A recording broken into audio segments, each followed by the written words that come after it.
एक संत थे अयोध्या में, वो अपने ठाकुर जी की सेवा करते थे, लेकिन उनका नियम था कि छोटे छोटे बालकों को ले आते और एक बालक को राम जी का रूप बना देते, सुंदर पत्रावली, खूब सुंदर पोशाक पहना देते, पटका उड़ा देते, गले में माला पहना देते और मुकुट पहना के धनुष बाण दे करके, भावना रखते ही नहीं थे कि ये कोई बालक है, प्रत्यक्ष धनुष बाण धारण करते ही इसी भावना से प्रणाम करते, मेरे राघव जी, मेरे राम जी।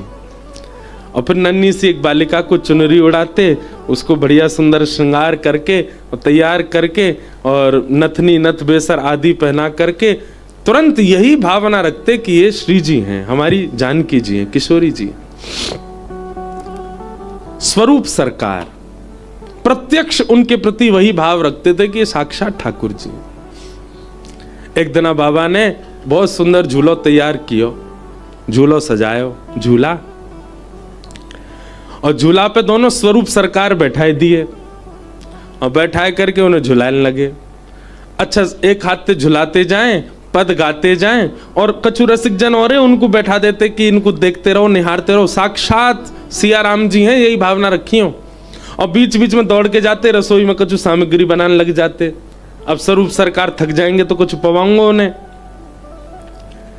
लेकिन आज झूला झुलावे में उनको इतना सुख मिलो, इतना सुख मिलो, इतना सुख मिलो कि समय से अधिक समय है गयो। आधा घंटा एक घंटा झूला झुलानो, आज झुलाते ही जा रहे हैं। इतना आनंद आ रहा हो कि झूलते रहो ठाकुर जी। झूलते झूलते जो बेचारे स्वरूप सरकार है वो थक गए।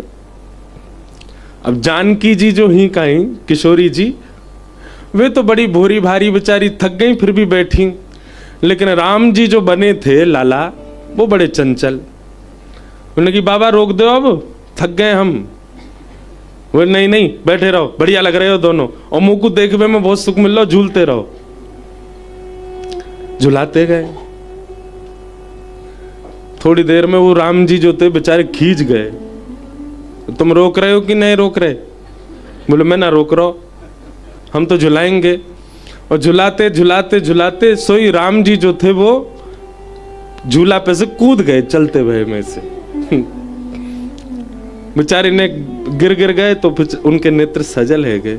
राम जी को गोद में पकड़ लो, लेकिन वो बालक इतनो खींच गयो, निकर के गोद में तो भागो, बोले दूर हटो मोते, और जे पकड़ो अपनो मुकुट, ये लो अपने धनुष बाण, सबरी सामग्री उतार उतार के फेंक लो, मोह ना बननो।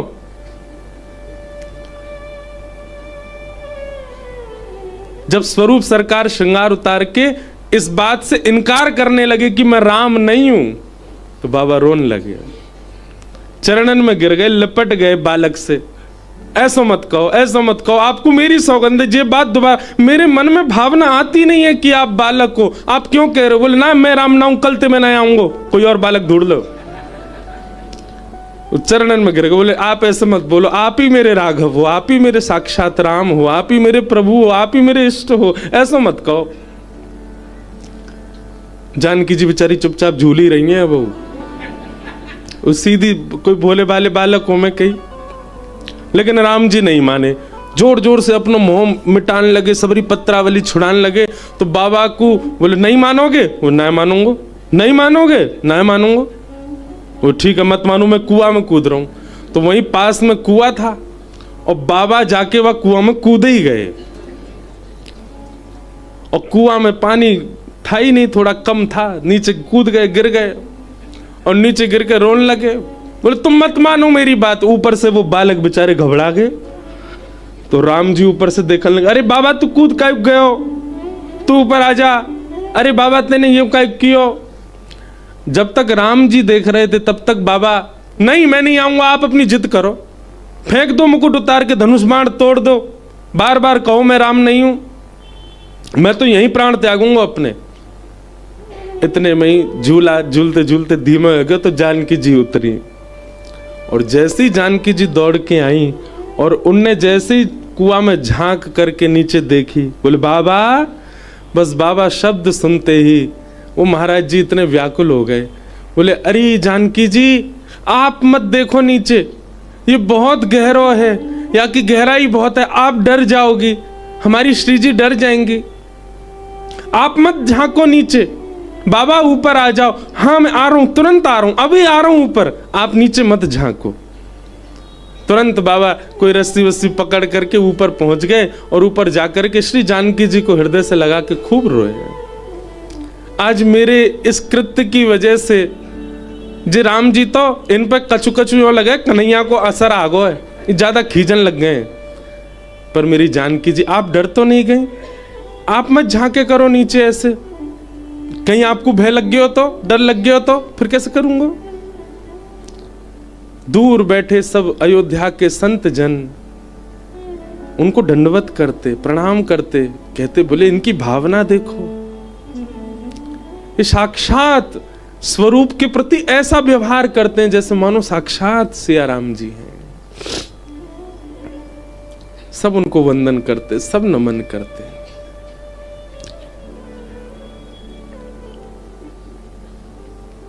और एक दिन ऐसे ही स्वरूप सरकार बनते बनते कोई अयोध्या के बालक को ले आते, स्वरूप बनाते। एक दिन प्रत्यक्ष श्री राम जी ही उनके हाथ में आ गए और उनका स्वरूप बना करके जब बैठाया, आज बाबा को कुछ अलग ही दर्शन है रहे। दर्शन कराते कराते जैसे भोग पधरायो, श्री ठाकुर जी ने स्वयं पाके अपनो झूठो पवायो और श्री जी और जानकी ने लीला ऐसी करी, वही रूप को दर्शन करते करते वे महाराज जी वहीं भगवत धाम गमन हो गए और श्री राघव जी उनको अपने संग ले गए, अपनी लीला में प्रवेश कराया। हमारी भावना, हमारे चित्त के भाव कैसे हैं, किसके प्रति बन रहे हैं, वो प्रधान है, उसकी प्रधानता है।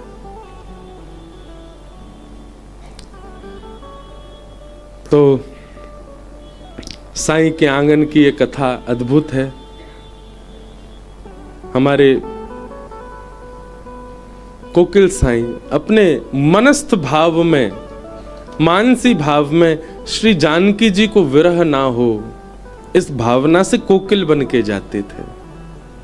ऐसे पूज्य श्री साईं को हम बारंबार, हमारे सिंधी समाज में संतों को साईं कहते हैं, इसलिए बार बार साईं शब्द का प्रयोग होता है। ऐसे पूज्य साईं को हम प्रणाम करते हैं। उनके आंगन में अपनी वाणी पवित्र करने का यह अवसर मिल रहा है। प्रथम दिवस की कथा कल महात्म्य से प्रारंभ हुई, अब प्रथम स्कंद से हम लोग कथा क्रम में प्रवेश करें। बोलो वृंदावन बिहारी लाल।